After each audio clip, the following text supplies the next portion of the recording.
This is macOS Ken. Apple's hardware revenue dwarfs volume. Wedbush is out with predictions for 26. And you have seen the last of the last frontier. It is Monday, the 22nd of December, 2025.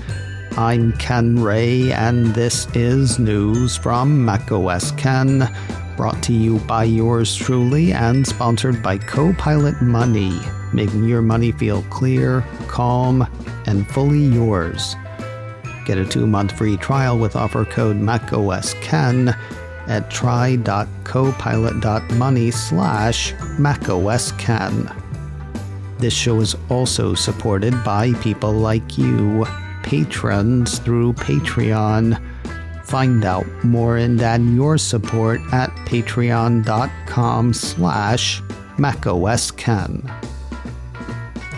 I saw a really stupid chyron on a CNBC clip over the weekend.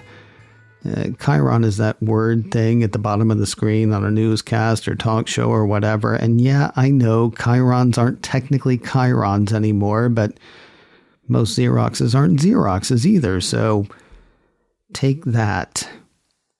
Anyway, the stupid chyron posed the stupid question, 2026, critical year for Apple?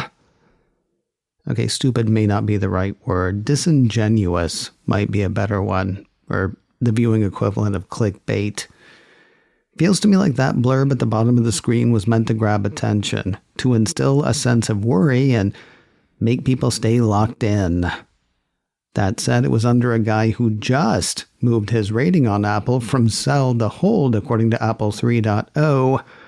The analyst, who I'm not going to mention by name because why? The analyst also put a price target on Apple of $234. Apple starts trading today at $273.67. Here's my thinking. This year could be a critical year for Apple, but we're not going to know that for a few years. It's probably going to be hard to spot real issues anytime soon based on how things stand today. You can always find things about which to worry, and you can always find people who will hype those worries to put on TV. Enderly begets Sakanagi, who begets Laura Martin, who begets analyst name redacted. As for why I say it could be hard to tell whether 2026 will be critical based on how things stand today, that's based on a post late last week from Counterpoint Research.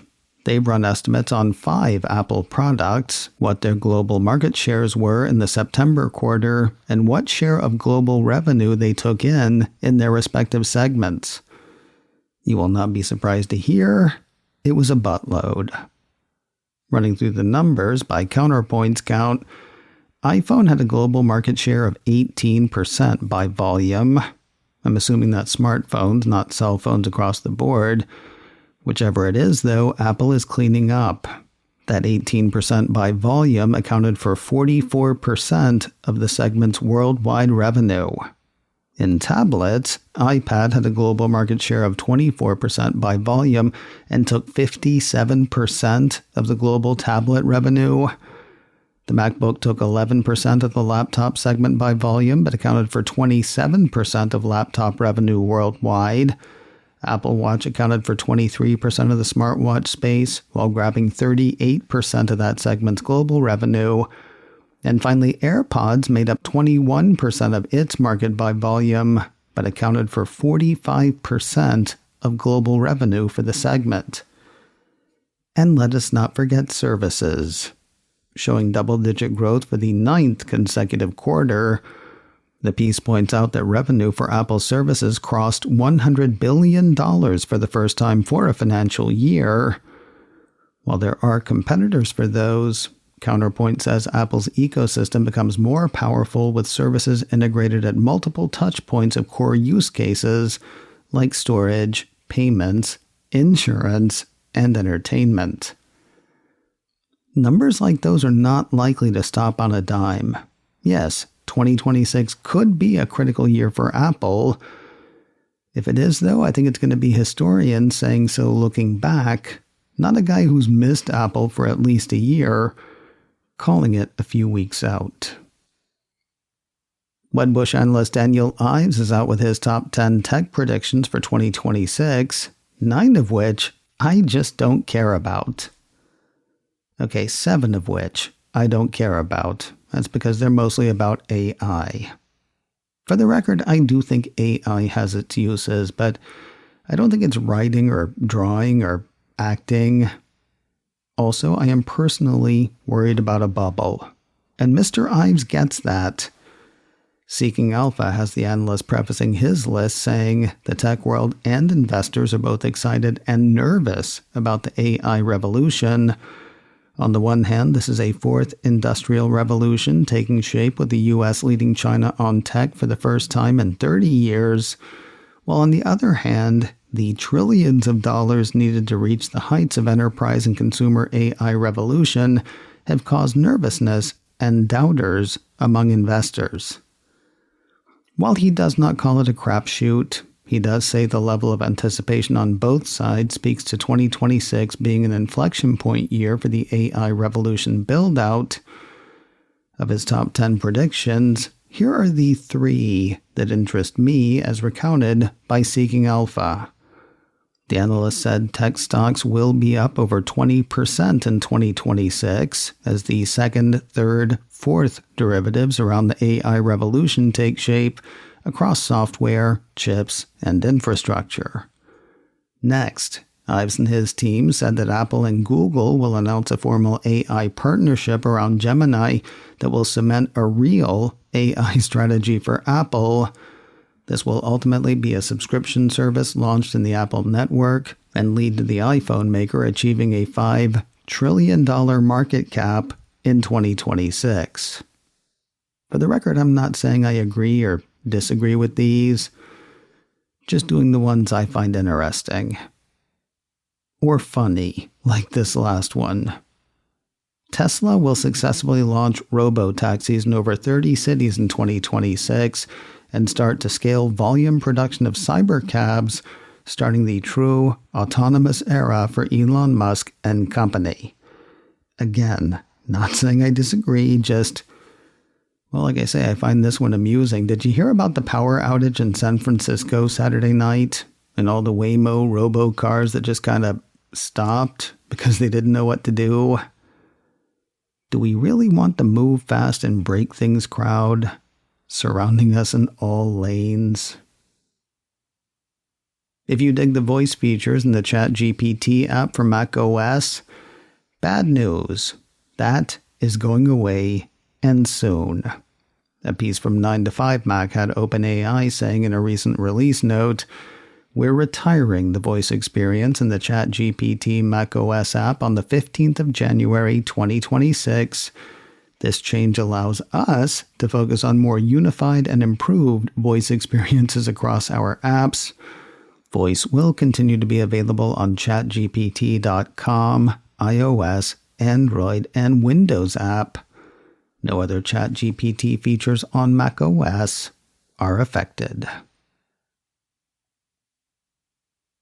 More news in a moment, but first a word from today's sponsor, Copilot Money, designed to make your money feel clear, calm, and fully yours. Money can feel overwhelming. Multiple accounts, multiple sources of income, various investments. Copilot Money can help you get a handle on it. It brings all your accounts, spending, savings goals, and investments into one beautifully designed place.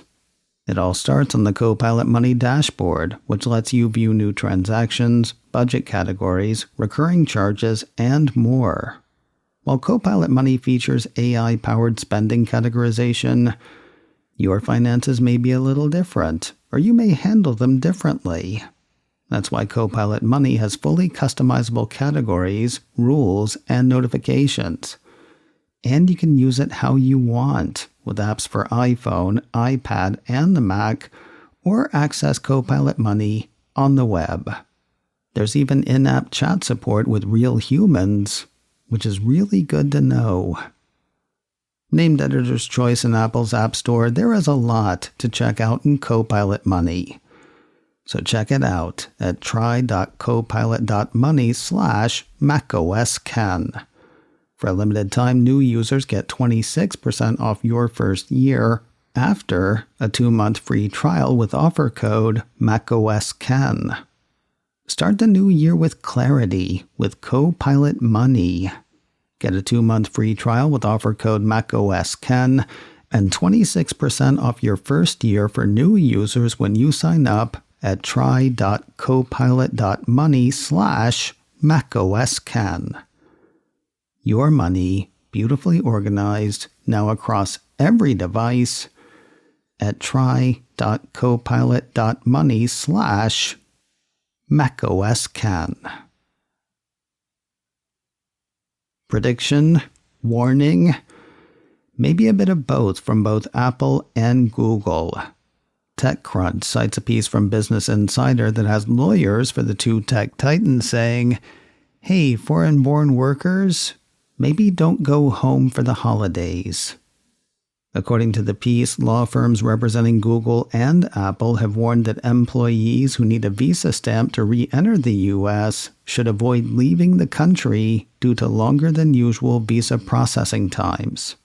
The piece on the piece has the law firm that handles such things for Apple sending out a memo saying, given the recent updates and the possibility of unpredictable extended delays when returning to the U.S., we strongly recommend that employees without a valid H-1B visa stamp avoid international travel for now.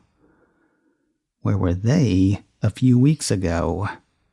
The same TechCrunch piece cites a Salon report saying hundreds of Indian professionals who traveled home to renew their U.S. work visas in December have had their U.S. embassy appointments canceled or rescheduled due to new requirements for social media vetting. Apple Watches in Australia have gotten more heart smart. Mac Rumors ran a piece late last week saying the island nation has granted approval for Apple to enable its Apple Watch hypertension notification feature down under. For those who have forgotten, the piece says the feature is designed to identify patterns associated with elevated blood pressure rather than directly measuring blood pressure itself. If the system detects consistent indicators associated with possible hypertension, the user receives a notification advising follow-up using conventional blood pressure measurement methods. You need an Apple Watch Series 9 or later, or Apple Watch Ultra 2 or later for it to work. That watch needs to be running watchOS 26 and be paired with an iPhone 11 or later running the latest version of iOS, according to the report. The watches have been listed as a medical device by Australia's medical device regulator, according to the report. And finally today, say goodbye to the last frontier. 9to5Mac says Apple TV has pulled the plug on the Alaska-based adventure series. The piece says the show told the story of U.S. Marshal Frank Remnick, who got into a manhunt for dozens of violent inmates after a prison transport plane suspiciously crashed near a rugged Alaskan town. While the show started strong, 9to5Mac says ratings just kept dropping. If you were enjoying it, I am really sorry. I didn't watch it, but I can't imagine they wrapped everything up in one season. Well, we still have the Savant to look forward to. And who knows, maybe we always will. macOS Ken, brought to you by me, and sponsored by Copilot Money. Get a 2-month free trial with offer code macOS Ken at try.copilot.money/macOSCan. This show is also supported by people like you, patrons through Patreon. Find out more and add your support at patreon.com/macOSCan. Advertising handled by Backbeat Media, online at backbeatmedia.com. You can find me on Mastodon, macOS Ken at mastodon.social. You can also send me an email, info@macosken.com. Until next time, that is news from macOS Ken. I'm Ken Ray.